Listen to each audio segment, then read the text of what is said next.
यही न था एगो मतलब, है ना। कितना प्रेशर लगेगा ऑस्मोसिस को रोक देने में। ऑस्मोसिस रोकने का क्या मतलब है? वाटर का मूवमेंट रुक जाता है या वाटर का मूवमेंट इक्विलिब्रियम में आ जाता है? हाँ, करेक्ट आंसर है कि इक्विलिब्रियम में आ जाता है, नेट मूवमेंट ऑफ वाटर रुक जाता है ना। तो ऑस्मोटिक प्रेशर डिपेंड करता है किस किस बात पे? तो कंसंट्रेशन पे और टेम्परेचर पे। कंसंट्रेशन के डायरेक्टली प्रोपोर्शनल है और टेम्परेचर के भी डायरेक्टली प्रोपोर्शनल है। फार्मूला डिराइव करके pi is equal to C R T आया था, जिस पर ये दिखता है कि पाई जो है कंसंट्रेशन के डायरेक्टली प्रोपोर्शनल है। कंपैरिजन ऑफ टू सॉल्यूशन, यहाँ यही तो पढ़ना था।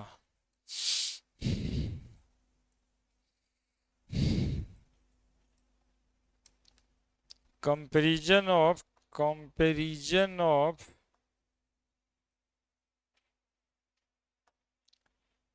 osmotic pressure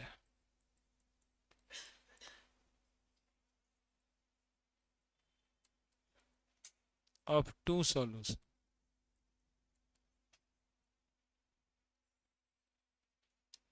बना दीजिए हेडिंग। देखिए pi is equal to C R T था, तो पाई वन बराबर C one R T one कर देते हैं। पाई टू बराबर हो जाएगा C two R T two. तो pi one by pi two is equal to C two R T two. तो आर से आर कट गया,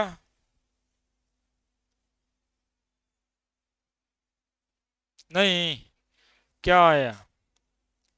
पाई वन बाई पाई टू बराबर C one T one by C two T two.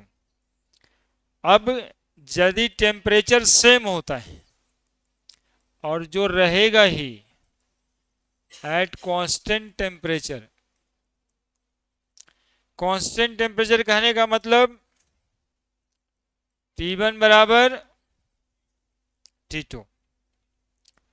तो pi one by pi to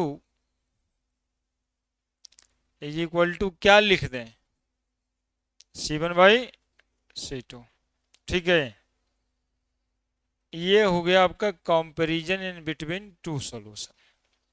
अब concentration बराबर पढ़े हैं आप number of mole by volume, और नंबर ऑफ मोल बराबर पढ़े हैं आप wait by molecular wait.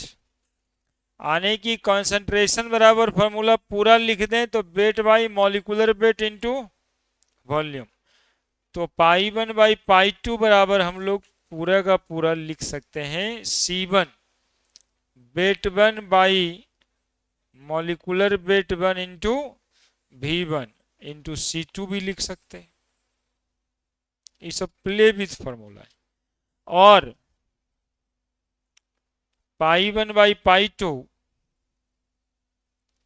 Is equal to weight one by M one V one, और सी टू को भी सॉल्व करना है तो weight two into M two V to,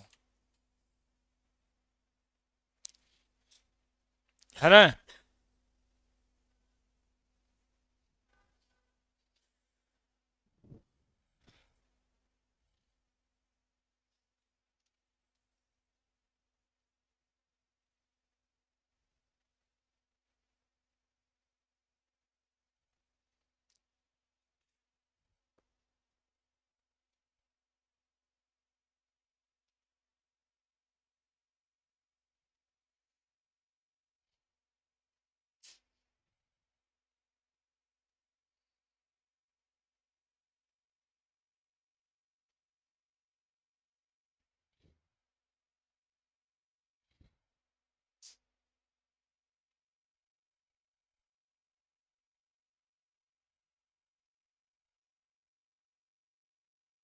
अच्छा, तो आजकल ये जो चल रहा है, मतलब सही में इन्फेक्शन है कि बस वैसे ही ऑनलाइन खेला के लिए है? ये जो मास्क लगाते हैं, इन्फेक्शन है, मतलब मास्क लगाए इन्फेक्शन है? नहीं, ये तो आजकल गेम के लिए भी लोग लगा रहे हैं शौक से। गेम में भी, ऑनलाइन गेम खेल रहे हैं ना, तो इतना ही दिखे, इतना नहीं दिखे। कौन खेल रहा है ये पता नहीं।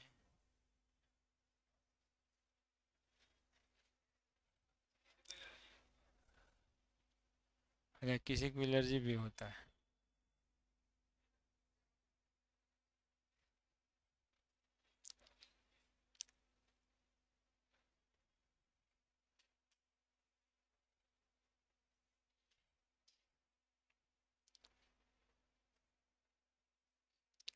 हो गया।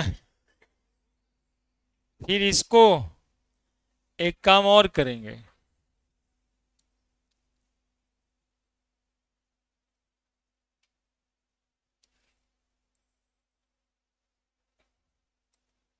और फिर तो क्वेश्चन ही बनाना है, और कल टेस्ट भी देना है। 11 बजे? 9 बजे? अच्छा, तो 9 बजे। आज 9 ही बजे, ऐसा मतलब अच्छा लगा बोले आप लोग 9 बजे, तो कोई बात है 9 बजे? आइसोटोनिक सॉल्यूशन, आइसोटोनिक सॉल्यूशन में किसको कहते हैं आइसोटोनिक सॉल्यूशन? डिफिनेशन कल पढ़ाए।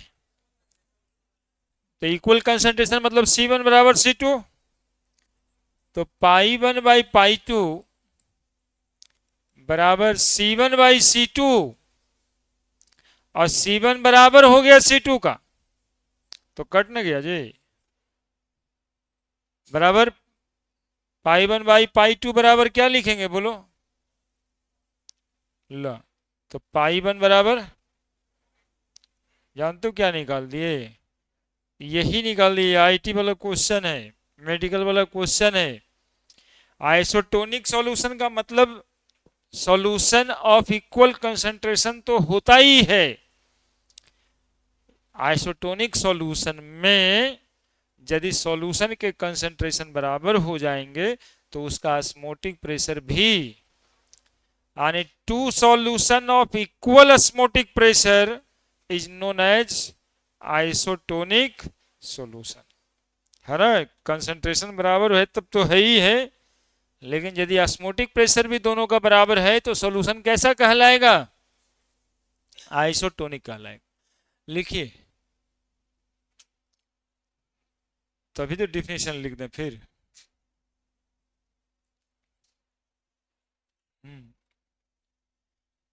टेस्ट वाला बात याद रखिए। ज्यादा तेज हो गया क्या? ना ना, 9 बजे से मतलब 11 बजे कोई काम है? 7 से 9 है कल कुछ? सुबह 6 बजे से क्लास है? अरे बढ़िया है। मैथ? 6 बजे से 9 बजे तक? ठीक तो है।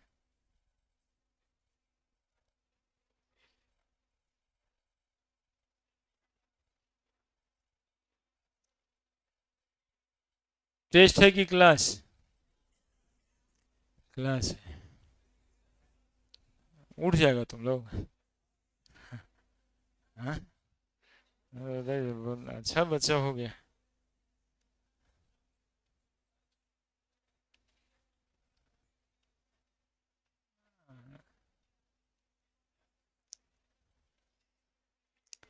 तो क्या लिख दिया जाए? सॉल्यूशन ऑफ, देखिए, solution of equal osmotic pressure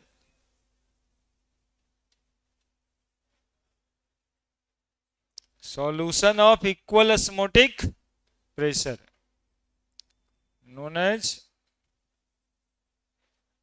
known as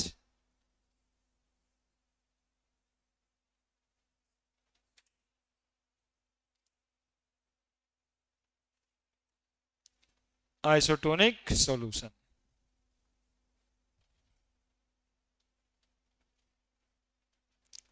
तो बढ़िया है, 9 बजे से ही आ जाइएगा, टेस्ट दे दीजिएगा, है ना। तीनों टॉपिक का टेस्ट है, 4 को टॉपिक पढ़े ना।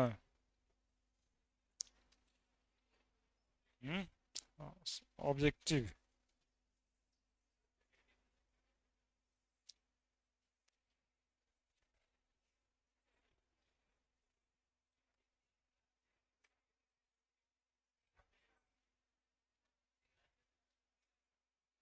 हो गया, लिखें क्वेश्चन।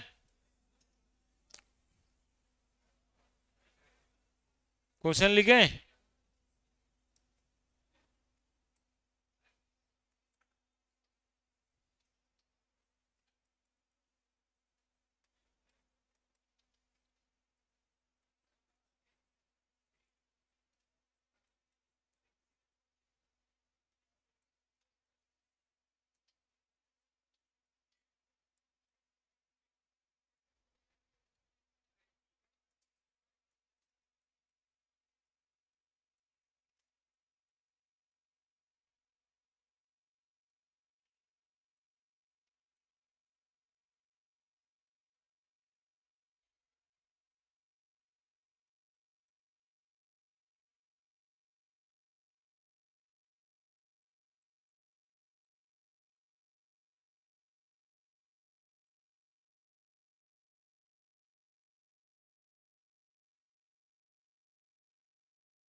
बनाइए।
बन जाएगा क्या?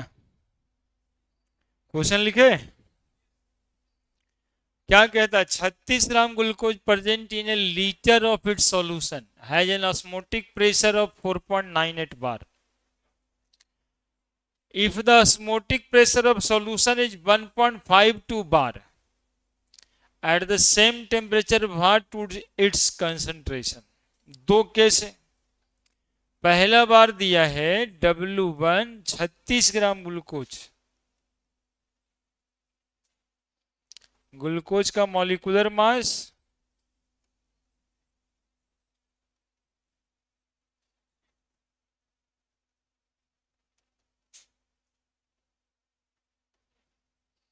180 ग्राम। If the osmotic pressure of the solution is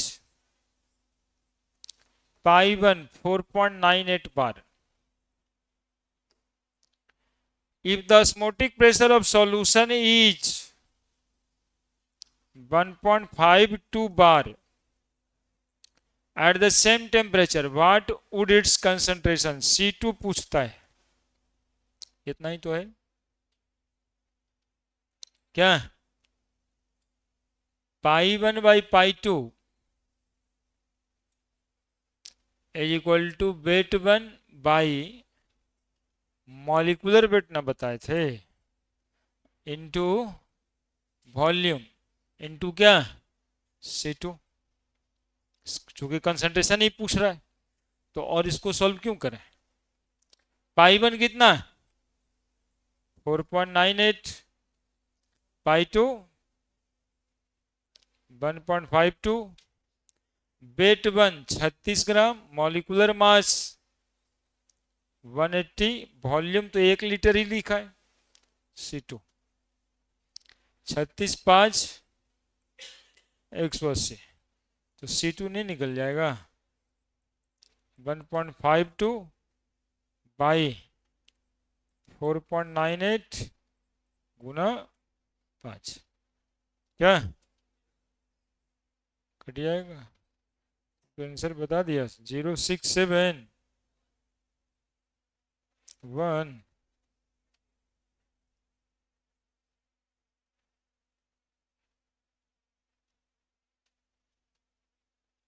हो गया।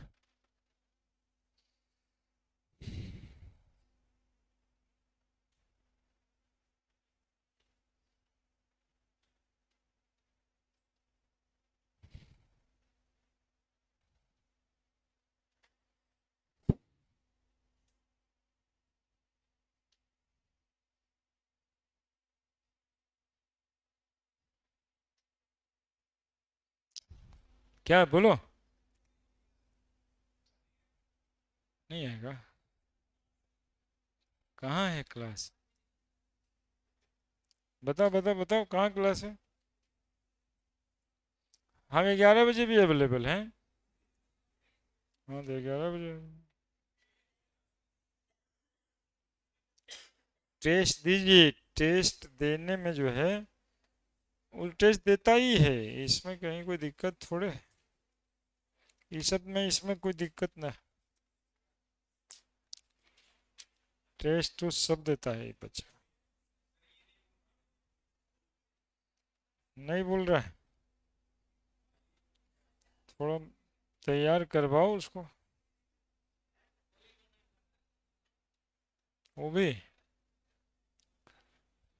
मतलब नाजायज कौन कर रहा है, हम कि वो? टेस्ट लेना ही खराब बात है क्या?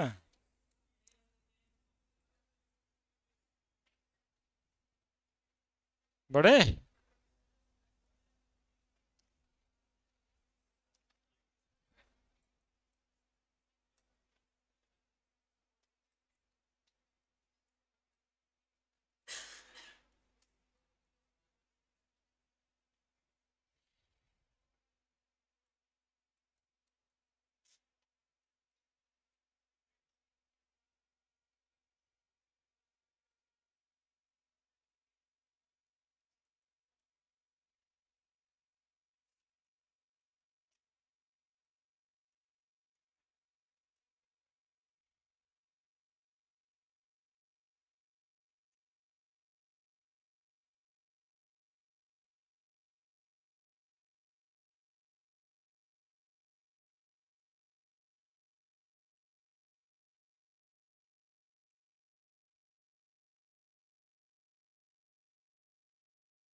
बनाइए।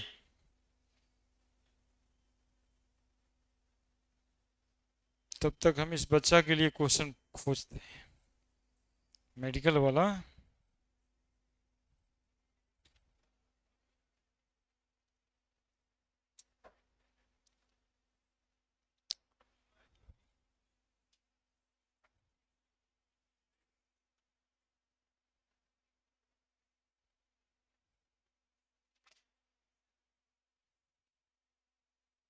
खाली मन से पढ़ो, ऐसे ही बैठ बैठ के करंट ईयर में रिजल्ट यहाँ से डॉक्टर बन जाता है बच्चा, सीधा मेडिकल कॉलेज में पहुंच जाता है बच्चा। और तुम दो बच्चा है दोनों, इस बार कुछ करो, मतलब कि सीधा चले जाओ मेडिकल कॉलेज में।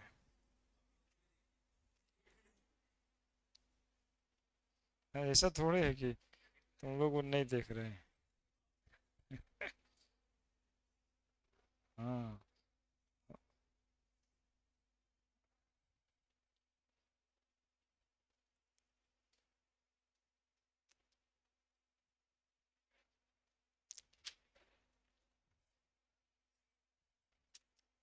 है ना।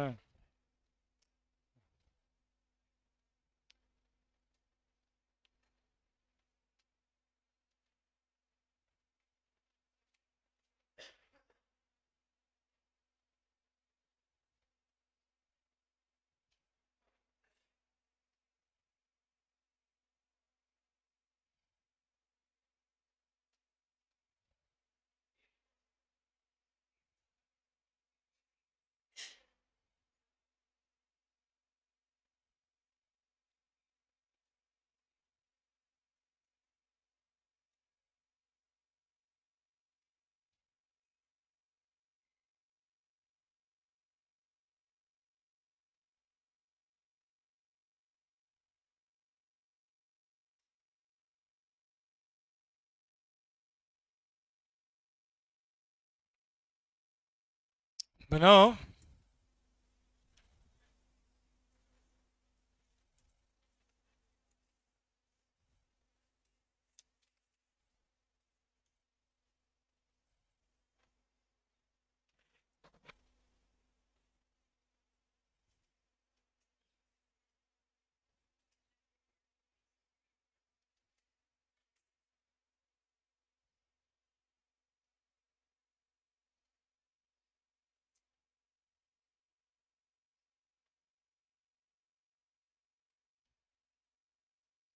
बना रहे क्या?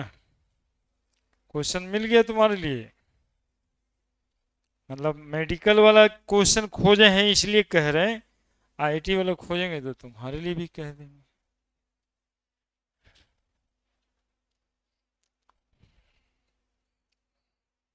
Calculate the osmotic pressure in pascal, एक एटीएम बराबर 10 पर पावर 5 पास्कल होता है।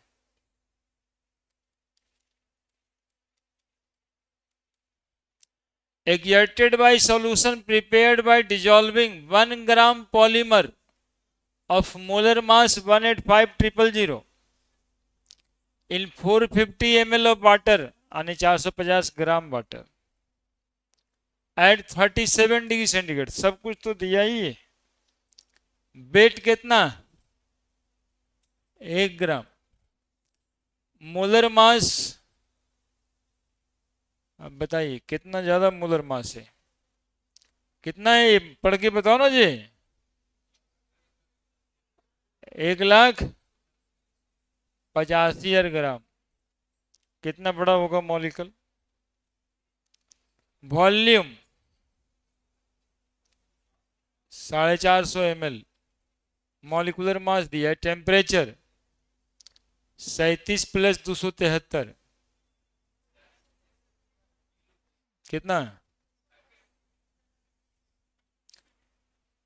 पाई पूछ रहा है, बराबर CRT होता है, W/m/V RT। Pi is equal to W 1 gram है, मॉलिकुलर मास 185,000, वॉल्यूम 450 ml में है, तो ऊपर R पास्कल में लेना है, बताना है। 0.0821 इंटू 10⁵ है ना। आर का वैल्यू 0.0821 एटीएम लीटर पर मोल पर केल्विन होता है। तो इसी को एक एटीएम बराबर 10⁵ से गुना कर दिए तो पास्कल में आ जाएगा आंसर। इंटू टेम्परेचर 310, सॉल्व कर दीजिए।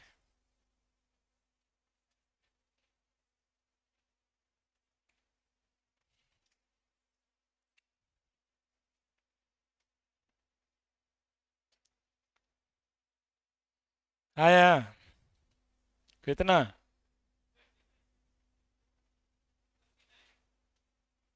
29 पास्कल।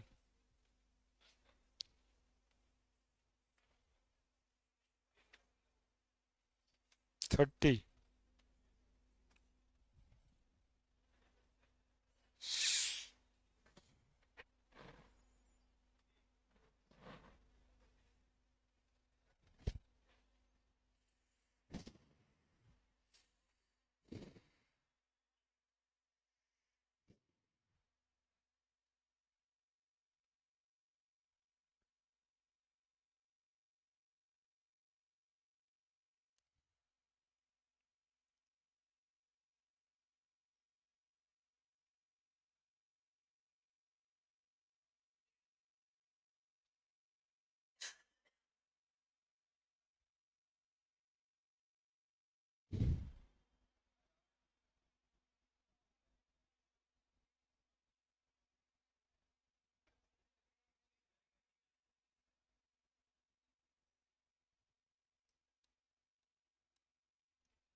कटता है ना जी, तो निकालो जल्दी से आंसर लिखेंगे यार। अभी गुना भागा सीखने के लिए थोड़े ना आता बच्चा मेरे। क्या?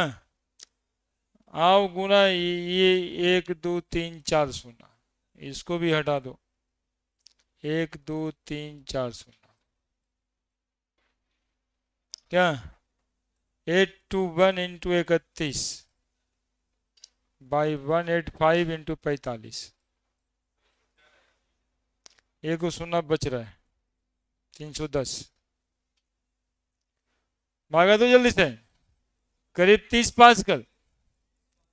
आंसर बात खत्म।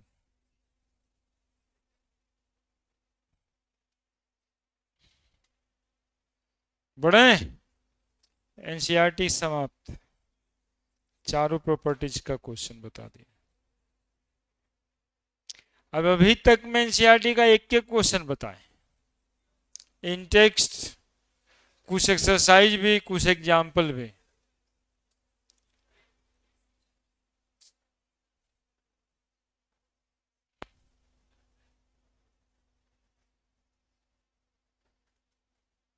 सीबीएसई बोर्ड वाला बचवा जरा ध्यान से पढ़िएगा कि आज तो सब एब्सेंट हुए। कह रहे हैं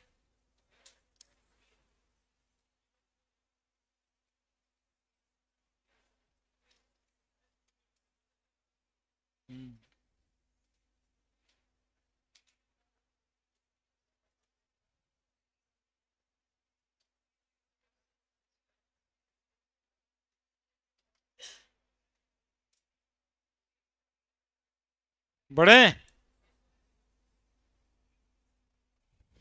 चलो, थोड़ा खुश होने के लिए भी सवाल होता है। आइसोटोनिक सॉल्यूशन है,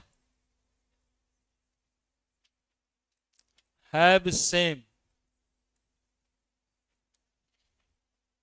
ए vapour pressure, B freezing temperature, सी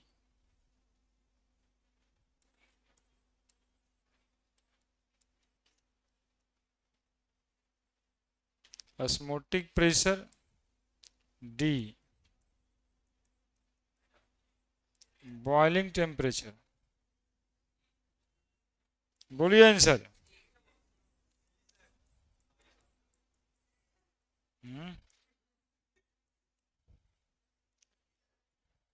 सी।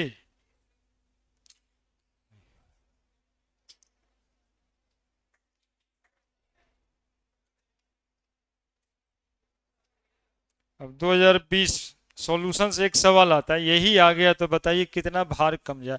पूरा चैप्टर में क्या क्या नहीं पढ़ना पड़ता है, आज सवाल एक ठू ही निकल के आ गया।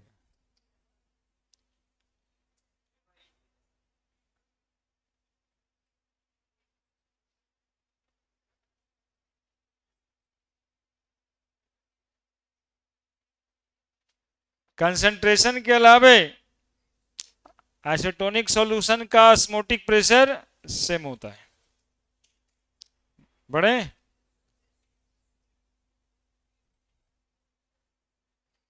अच्छा, ये वाला क्वेश्चन भी इसी में लिख ही दें।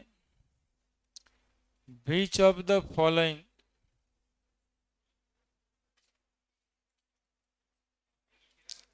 Is an example of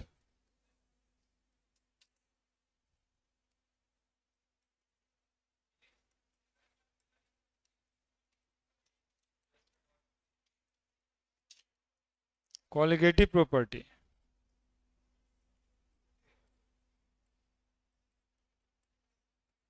Boiling point,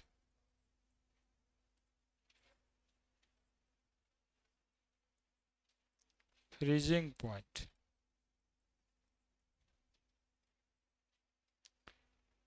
vapor pressure,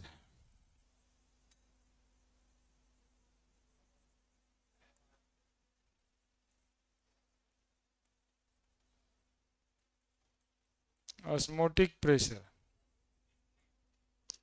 Answer is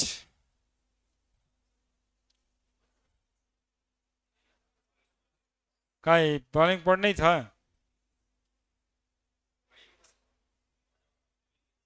E all of this.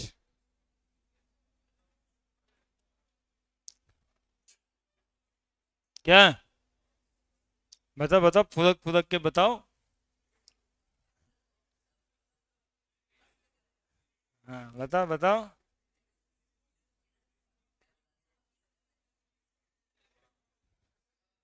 बाकी सब बताओ। तो पहलवान बन रहे हो। Answer is D. Boiling point colligative property नहीं है। बॉइलिंग पॉइंट तो नेचर पे डिपेंड करता है। Elevation in boiling point is a colligative property. देखिएगा बात में कितना अंतर पड़ जाता है। बॉइलिंग पॉइंट नहीं, बॉइलिंग पॉइंट बढ़ जाता है, ये कॉलिगेटिव प्रॉपर्टी जो अमाउंट पे डिपेंड करता है। ऐसे बॉइलिंग पॉइंट तो नेचर पे ही डिपेंड करता है ना। पढ़े थे ना कि कॉलिगेटिव प्रॉपर्टी वो होता है जो अमाउंट पे डिपेंड करता है, नेचर पर नहीं। बॉइलिंग पॉइंट लिखा हुआ है, बॉइलिंग पॉइंट तो नेचर पे डिपेंड करता है। उसी से ना अल्कोहल का बॉइलिंग पॉइंट अलग, वाटर का बॉइलिंग पॉइंट अलग, ईथर का बॉइलिंग पॉइंट अलग। तो एलिवेशन बॉइलिंग पॉइंट का बढ़ जाना कॉलिगेटिव प्रॉपर्टी है। Depression in freezing point colligative property है।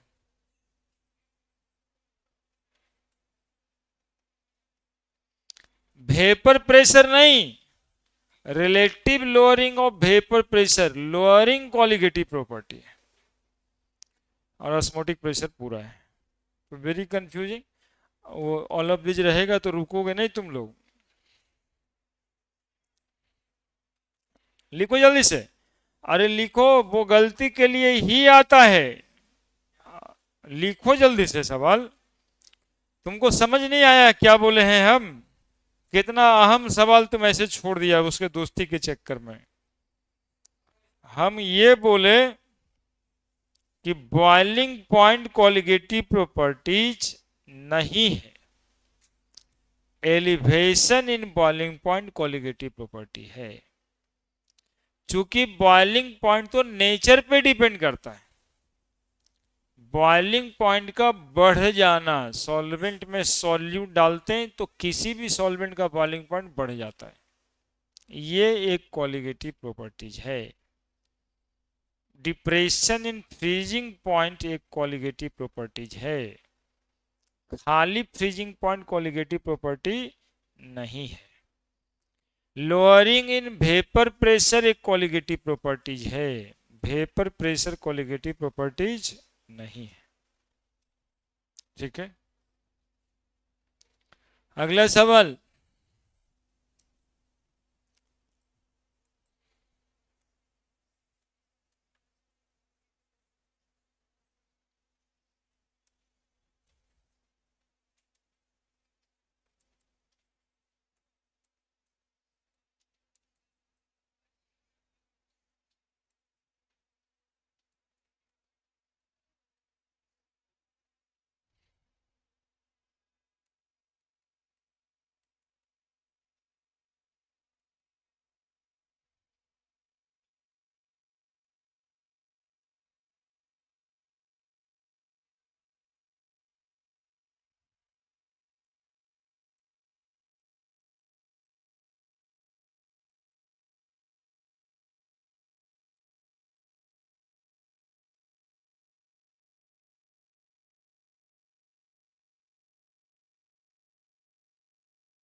चलिए,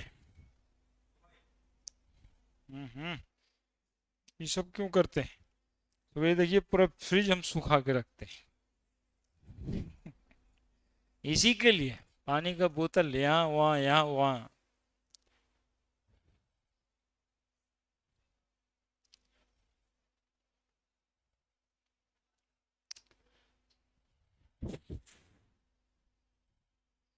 दो 2021 का ही सवाल है।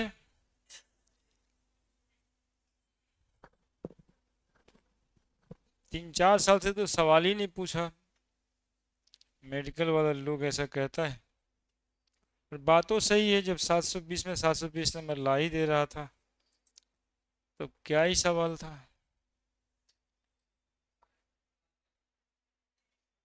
इस बार ठीक किया है। नहीं, इस बार सब कह रहा है कि हाँ, तो ठीक है ना। हम्म, हाँ, तो ठीक है, बढ़िया है।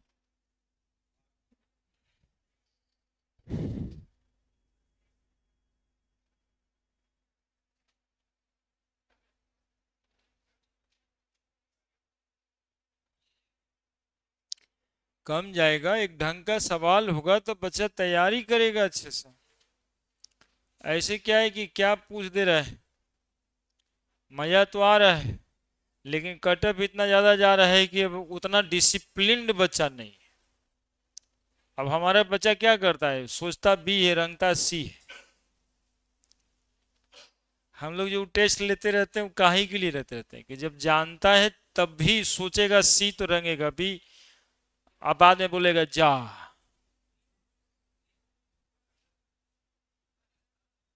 हाँ। चूंकि बुड़बक तो है ये न है हम लोग, तो ये बात तो है। अकबका जाता और हल्का सवाल मिल गया तो और अब थोड़ा भारी होगा, बनाएगा, बी निकल के आएगा तो रंगेगा भी बी। नहीं ये जल्दी जल्दी में बी तो बी उधर रंग रहा है सी। सवाल बढ़िया होने से मतलब डेप्थ से पढ़ाई करेगा, सिलेबस अच्छा है।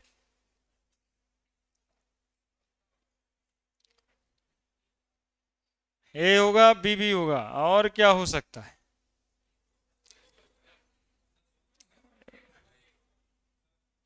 सर ए होगा, पता नहीं तो देखना पड़ेगा शायद। फॉर्मूला कोई पूछ रहा है जी, C6H12O6, यूरिया NH2CONH2 और सुक्रोज C12H22O11।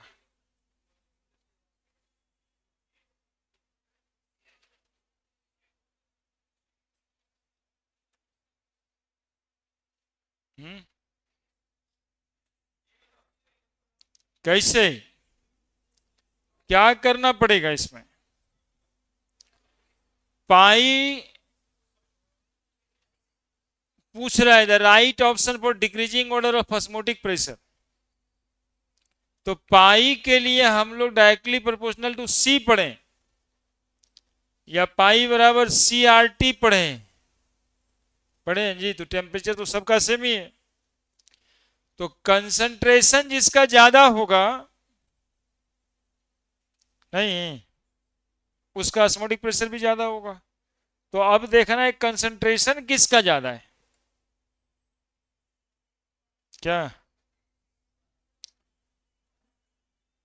तो कंसंट्रेशन P1 का निकालिए। देखो क्या निकाल रहे हैं जी, अरे देखोगे तब ना।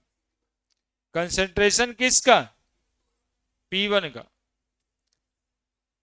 कंसंट्रेशन निकाल के ही हो जाएगा, RT तो सब में सेम ही है। वेट कै ग्राम, मॉलिक्यूलर मास गुना सॉल्वेंट का वेट 250 गुना 1000। Cp2 10 ग्राम, यूरिया का मास 60, 250 गुना 1000। Cp3 10, 60 के बजाय 342 गुना 250 ऊपर में 1000। यहीं से पता चल जाएगा ना जी, बाकी तो सब बराबरे है। कौन सबसे ज्यादा आएगा? तो P2 का ऑस्मोटिक प्रेशर ज्यादा होगा। और उसके बाद, और उसके बाद तो कौन है ऑप्शन में? ए है, तो आंसर इज ए।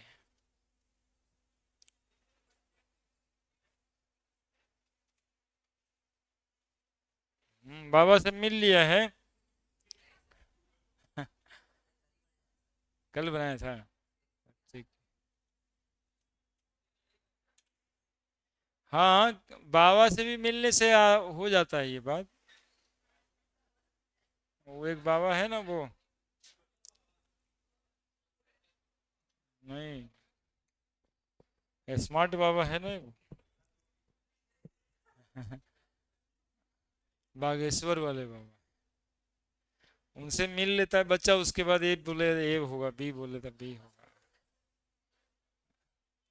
हम बाबा एक बार आए थे ना यहाँ पे, तो मिलता है जाकर के सब। बनाना कैसे है, समझ में आया क्या?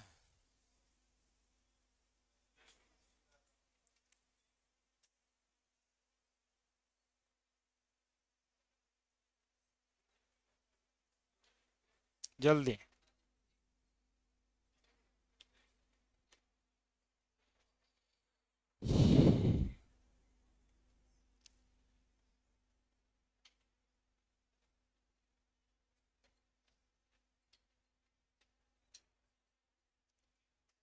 जल्दी से लिखिए।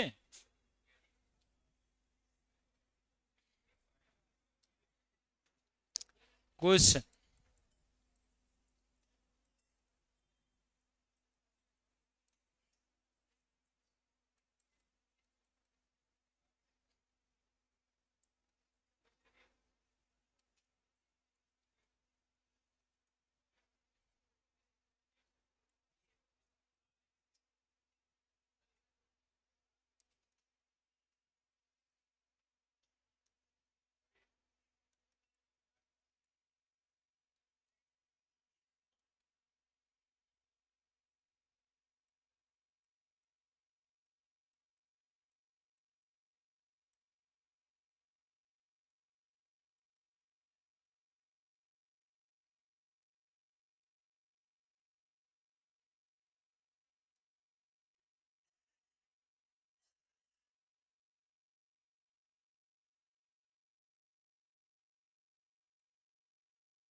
हल्ला बल्ला काहे कर रहा है जी? सवाल बनाने पे ध्यान तो लिखो।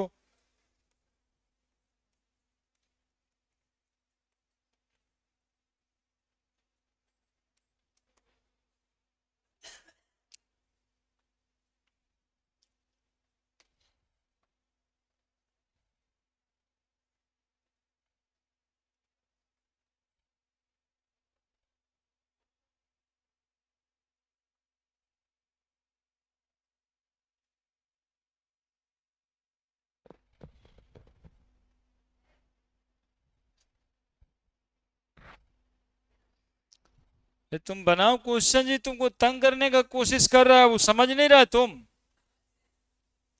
तुम पढ़ता है रिविएट कर जाओगे ऐसे ही। स्कूल जाना है तुमको, तुमको फिर क्लास कोचिंग आना है, फिर बताओ कितना सारा काम है।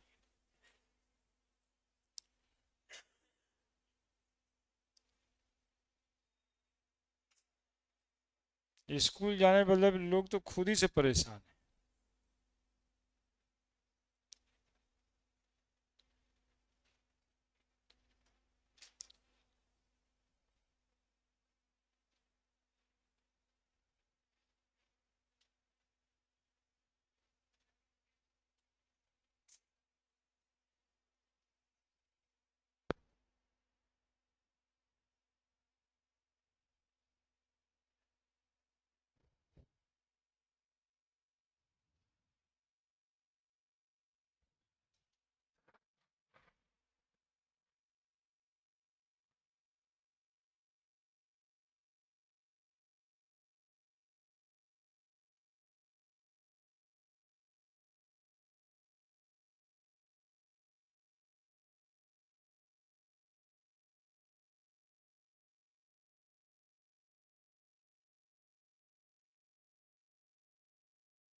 क्या यार? ए सोल्यूशन कंटेनिंग 10 ग्राम पर डेसीमीटर क्यूब, 10 ग्राम पर एमएल हुआ, 1 डेसीमीटर क्यूब बराबर 1 ml। यूरिया 20 ग्राम आइसोटोनिक। देखो जी, आइसोटोनिक बराबर क्या हो गया? पाई 1 बराबर पाई 2। Non volatile solute, the molecular mass of non volatile solute. फिर हो गया C1R T1 बराबर C2R T2। टेम्परेचर तो कुछ लिखा नहीं है, काट दीजिए, आर को आर से काट दीजिए, C1 बराबर C2। अब ये वाला wait by molecular weight into volume, volume दोनों का सेमी ले लेंगे, बराबर। फिर इधर W2M2V2, वॉल्यूम लिखा नहीं है, V बराबर V1 बराबर V2 बराबर V ले लेते हैं, है ना, दोनों सोल्यूशन सेम ही वॉल्यूम में होगा। वेट वन कितना ग्राम, 10 ग्राम। कहाँ गया, यूरिया मॉलिक्यूलर मास 60 पर decimetre cube of urea 20, isotonic with 5% of non volatile. Weight 5 gram, molecular mass नहीं पता, वॉल्यूम भी। क्या M2 बराबर निकाल दो, क्या, हाँ वॉल्यूम 1 लीटर हो गया या 1 ml हो गया, दोनों का वॉल्यूम सेम ही है। क्वेश्चन तो कुछ कह नहीं रहा है। तो M2 बराबर 60 × 5/10, नहीं आंसर,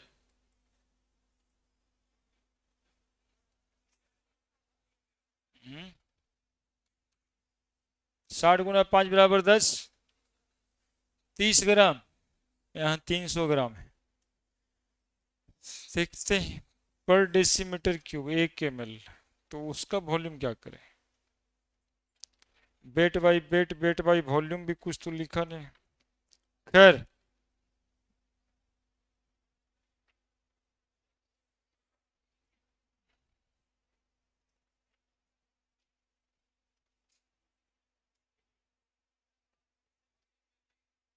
हम्म,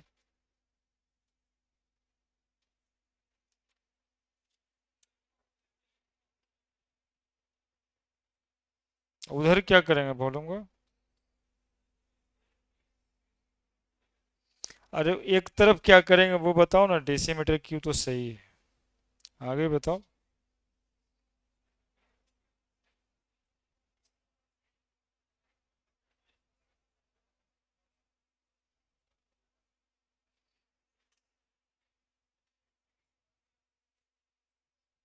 लीजिए, सवाल में इधर है, 50 ग्राम बाद में लिख दिया है आंसर में, 50% सोल्यूशन।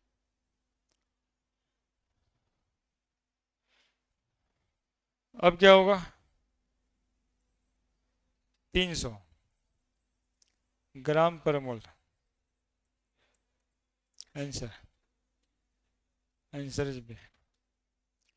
अरे जहां पे दिमाग नहीं लगाना है तुम लोग तो आफत विपत कर ही रहते हो ना, पर डेसीमीटर क्यूब 5% सोल्यूशन, तो ये भी पर डेसीमीटर क्यूब, ये 1 लीटर है तो ये 1 लीटर में 5% है, 50% मतलब की है, वो 10 ग्राम पर डेसीमीटर क्यूब था, तो झमेला क्या है।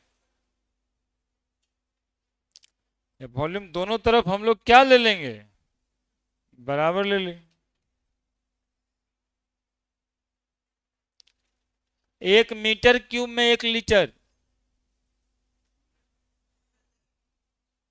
1000, अच्छा हम ही भूल गए, 1 डेसीमीटर क्यूब में 1 लीटर, वो 1 ml लिख दिए लगता है।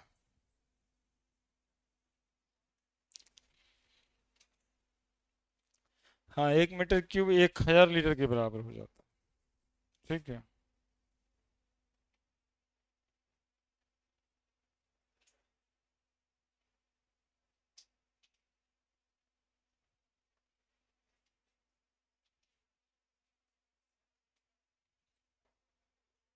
लिख दिया,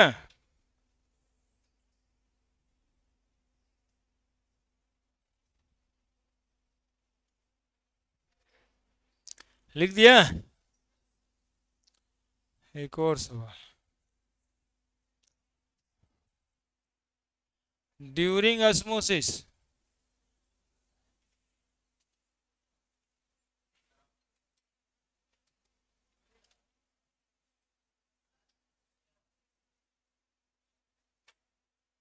flow of water through a semi permeable membrane is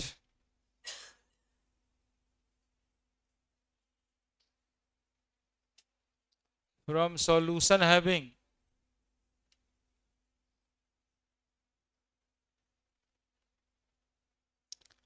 higher concentration only.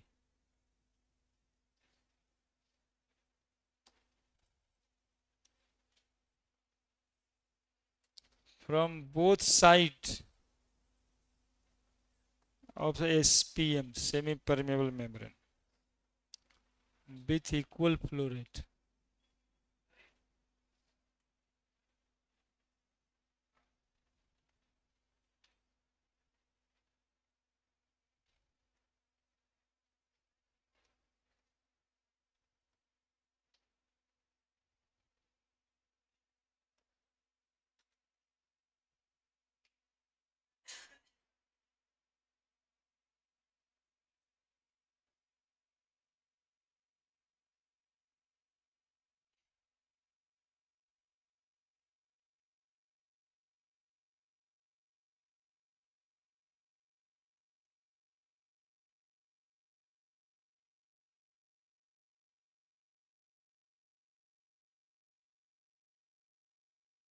बोलिए आंसर।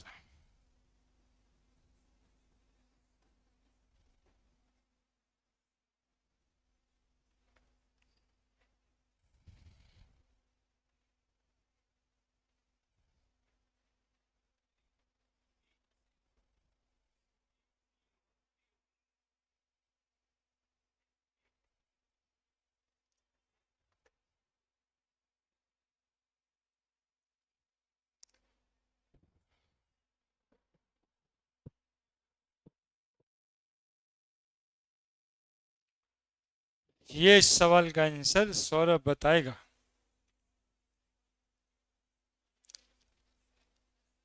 बताइए।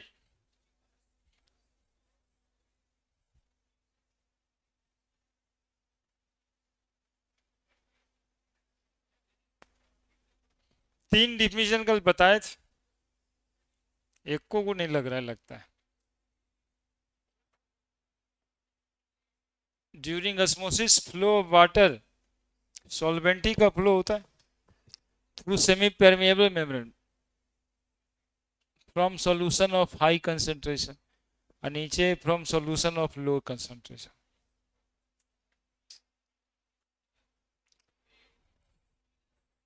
यही वजह है कि परीक्षा हॉल के बाद बच्चा कॉलेज नहीं पहुंचता है। ज्यादा सच बात बोल देते हैं ना। बताए थे कि इसमें फोर्स होता है, नहीं 10⁻⁻10 मीटर का बताए थे ऐसा कुछ।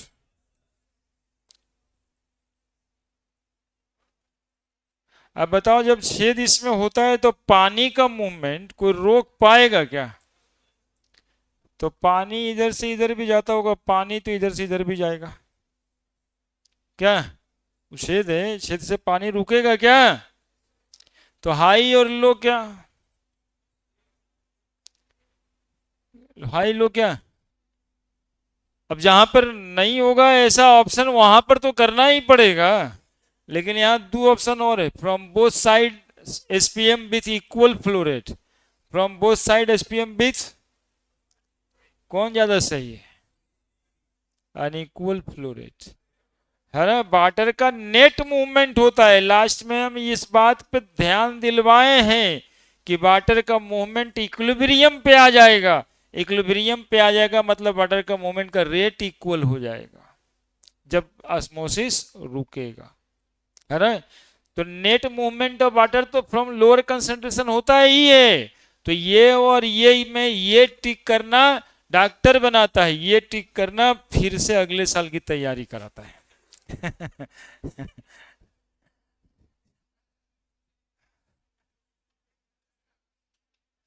हाँ, सीधा सवाल है, डिफिनीशन वही है। इसीलिए कुछ लोग, हम लोग कहते भी हैं कि खाली डिफिनीशन पढ़ के जाएगा तब वहां पे कंपटीशन होता है ना। डिफिनीशन तो लिखाएगा ही, from solution having low concentration, वो तो वही रहा है। लेकिन यदि ऑप्शन इस तरह से बना दिया तो हमको इस ऑप्शन पे काम करना पड़ेगा। सेमी परमिएबल मेम्ब्रेन में पोर्स होता है, तो वाटर का मूवमेंट को रोकेगा किधर से? पानी रुका है नहीं। अब रूम में एक ठो वहां पे है ना जगह, उधर से भी पानी आए इधर से भी जाए, तो इधरों वाला पानी उधर जाएगा, उधरों वाला पानी इधर आएगा, कौन रोका है? अब इन्हें से बहाव तेज रहेगा तो दिखेगा क्या बाहर कि पानी इस रूम में से निकल रहा है, ये इधर से नहीं जा रहा है, इधर से जा रहा है, ये ना होता है। तो हम लोग जानते तो यही बात है कि इधर से पानी निकल रहा था, तो पानी नेट मूवमेंट तो यही हो रहा था, लो कंसंट्रेशन से ही हो रहा था, है ना। चलिए, इसीलिए ये सवाल बायोलॉजी वाला केमिस्ट्री में आया था कि बायोलॉजी में तो ठीक है लो कंसंट्रेशन से याद किया था, केमिस्ट्री में क्या किया, अनइक्वल फ्लो रेट समझा कि नहीं, वाटर का कंसंट्रेशन इक्विलिब्रियम पे है, इस बात को समझता है कि नहीं। अगली बार आ सकता है कि at the osmotic pressure movement of water from both side with equal rate. यही चार ऑप्शन, ऑप्शन कौन सा करेक्ट हो जाएगा? बी, है ना। At osmotic pressure, osmotic pressure पर हमने डायरेक्टली पढ़ाया है मूवमेंट ऑफ वाटर इक्विलिब्रियम पे आ जाएगा, मतलब वाटर का मूवमेंट दोनों तरफ से इक्वल रेट से होगा। इक्विलिब्रियम पे आ जाएगा मतलब from both side SPM with equal flow rate, है ना। तो यही डायमेंशन है, दिमाग ऐसे ही खुलना है। थियोरेटिकल क्वेश्चन था लेकिन कितना फंसाया बच्चा को। जो कंप्लीट रट के गया था ना, वो कहीं नो टिक ना लगाएगा, वो ये टिक लगाएगा। अब वो करेगा गलती, आई करेगा चैलेंज, बूझ कोई रहबे नहीं किया है। चलिए लिख दिए। इस तरह के थ्योरेटिकल सवाल जब रहता है कहीं भी किसी भी टॉपिक में, तो ऐसे रुक के सोचना पड़ता है कि पूछा का है। Now one more topic is reverse osmosis, RO. ये आरओ जो ऑफिस में लगा हुआ है उसी आरओ की बात हो रही, कोई दूसरा आरओ नहीं है। रिवर्स ऑस्मोसिस एक्चुअली में वाटर फिल्टर जो है ना, वो मेन यही होता है, रिवर्स ऑस्मोसिस। उसके बाद उसमें देखना चार पांच ठो गोल गोल रहता है ऐड किया हुआ, देखा है ना, उसको कार्टेज बोलते हैं, मिनरल कार्टेज बोलते हैं। फिल्टर के बाहर देखता होगा एक ठो, नहीं, लाइन देना पड़ता है उसमें तब चलता है, देखा है जी। अरे आरओ देखे तुम लोग, लाइन क्यों देते हैं उसमें? इलेक्ट्रिसिटी का क्या काम है, वो पानी साफ करता, फिल्टर तो है ही था। हम्म, क्या?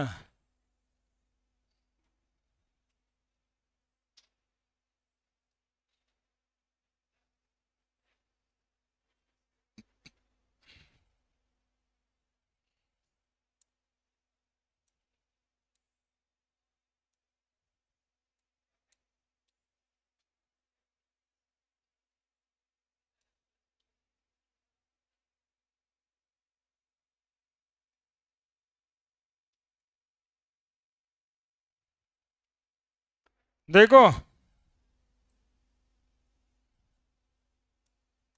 ये है बीच में सेमी परमेएबल मेम्ब्रेन, ये है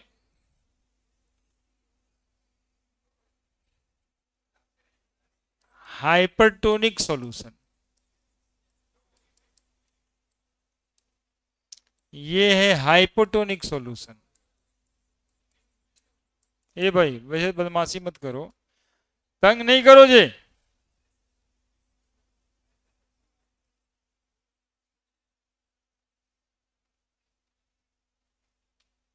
ध्यान दोगे तब सीख जाओगे, यहीं पे समझ जाओ। ये इसका कंस्ट्रक्शन है, हाइपरटोनिक सॉल्यूशन, हाइपोटोनिक सॉल्यूशन और सेमी परमिएबल मेम्ब्रेन। और सेमी परमेबल मेम्ब्रेन में यहां ही पे यूज होता है सेल्यूलोज एसीटेट और cellulose nitrate, commercial semi permeable membrane. Rayon भी बताते थे इसको। इधर हाइपरटोनिक सॉल्यूशन है, सुनोगे, और उधर हाइपोटोनिक सॉल्यूशन। तो वाटर का मूवमेंट किधर से किधर होगा,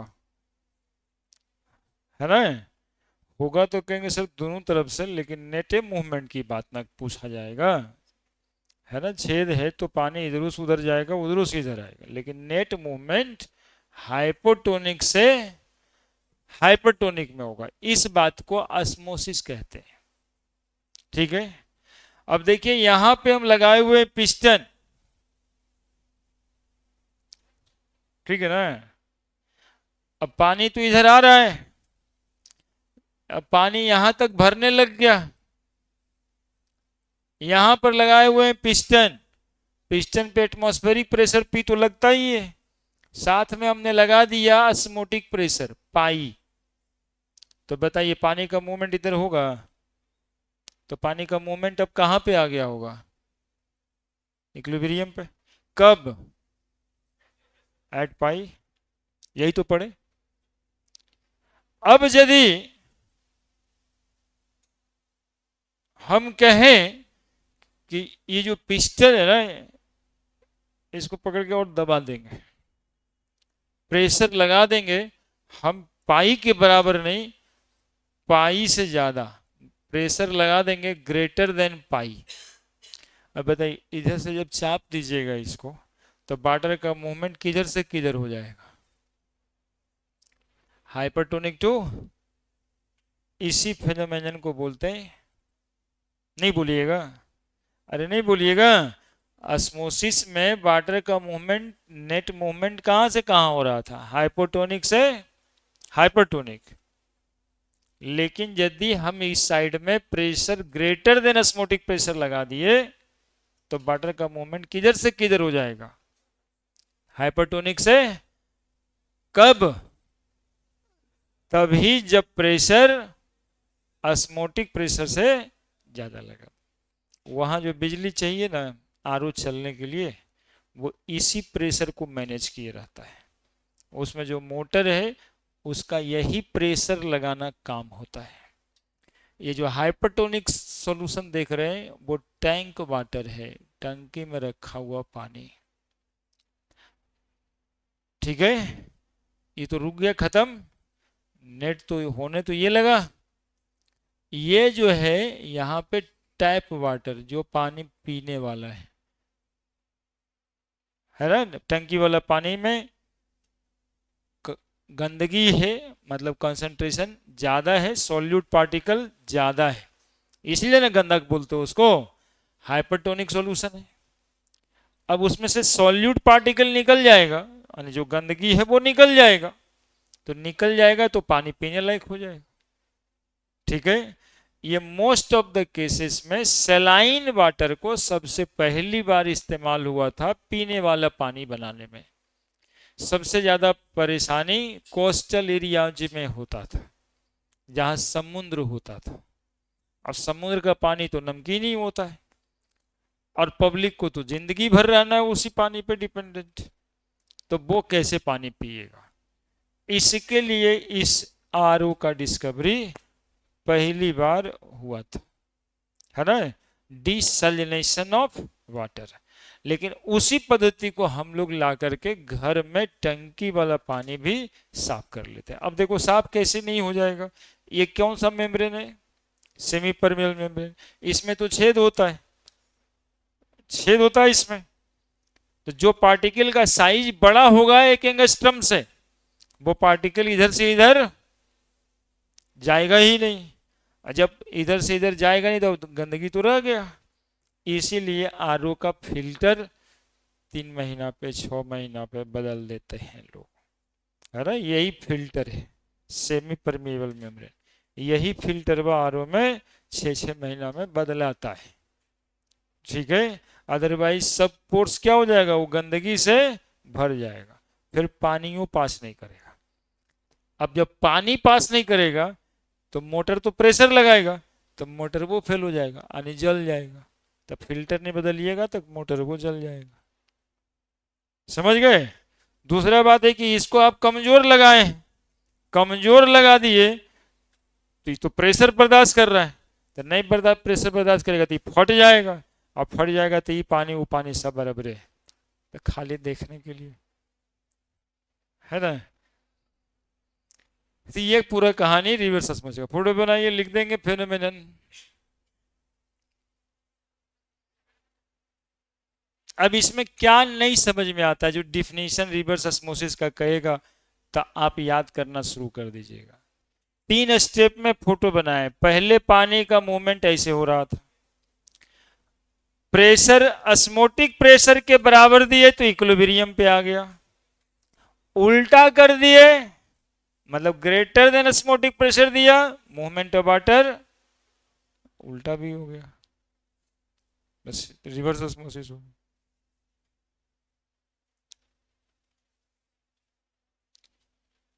समझ गए। तो वाटर आरओ में समझ गए ना क्या क्या लगता है, फिल्टर चेंज होगा, और जो कार्टेज देखता होगा गोल गोल 4-5 ठो, वो मिनरल्स के लिए है, पानी को उस कार्टेज से गुजारने के लिए रास्ता बना दिया है फिल्टर के अंदर पाइप के थ्रू। अब उस पत्थर नुमा देखता होगा सब, पत्थर पत्थर पत्थर रहता है, मतलब पानी उससे गुजरेगा तो पत्थर से टकराएगा ना, तो उसमें उसका अंश आएगा, वही हुआ मिनरल एडेड, है ना, वही हुआ मिनरल एडेड। एक आध को आरओ वाला दावा करेगा कि हम अल्ट्रावायलेट रेज से बैक्टीरिया को भी मार देते हैं, तो उसमें भी ये वो कार्टेज बना देगा, है ना, जिसमें वो व्यवस्था कर देगा, यूवी रेज से पास करेगा। लेकिन मेन काम यहीं से होना है, इसीलिए उस डिवाइस का नाम आरओ पड़ा हुआ है ना। अब उसमें केंट लगा लो, चाहे हेमा मालिनी लगा लो, चाहे माधुरी दीक्षित लगा लो, है वो देख वो बच्चा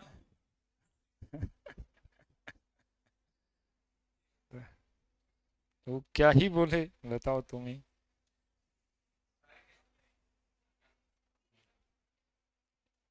अरे नहीं भाई, रहता वही ना है।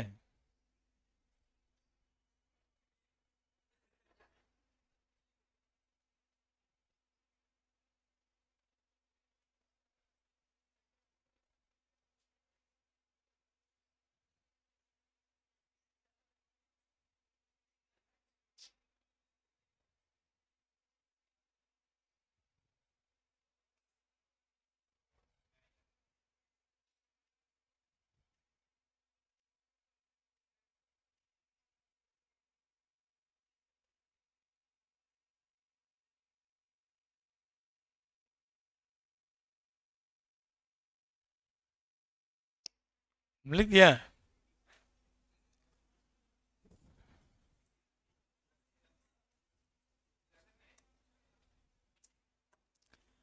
फेनोमेनन ऑफ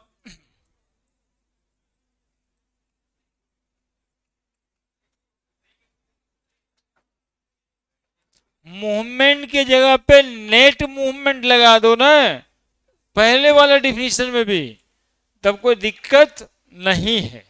एक्चुअली में सही बात यही है, लेकिन इस नेट मूवमेंट को समझने में इतना देर लग गया, है ना। फेनोमेनन ऑफ मूवमेंट, और एक ऑप्शन में फेनोमेनन ऑफ नेट मूवमेंट लिखा हुआ है, किसको टिक लगाना है, नेट मूवमेंट। मूवमेंट तो दोनों ही तरफ से होता है, अनइक्वल रेट होता है, और नेट मूवमेंट लिख देंगे तो फिर वही हो रहा है, phenomenon of net movement of water from hypertonic solution to that of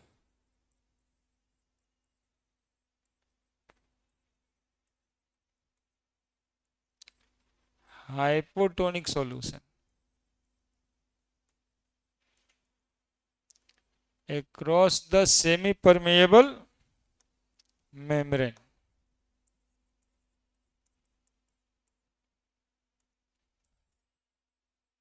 इसमें अनटिल ना लिखना है। across the semi permeable membrane when we apply pressure greater than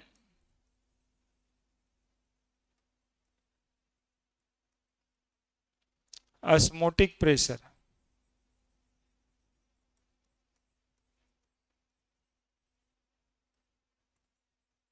known as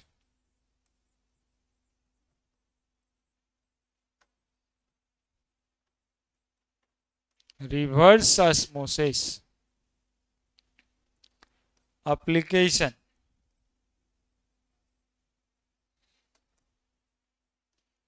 of reverse osmosis।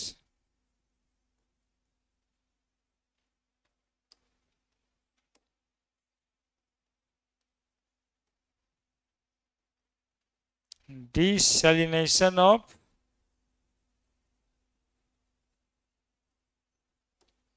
water, है ना, desalination of water and the removal of salt from water। removal of BR board में objective में पूछता है कि desalination of water किस phenomena से होगा। Removal of salt from water.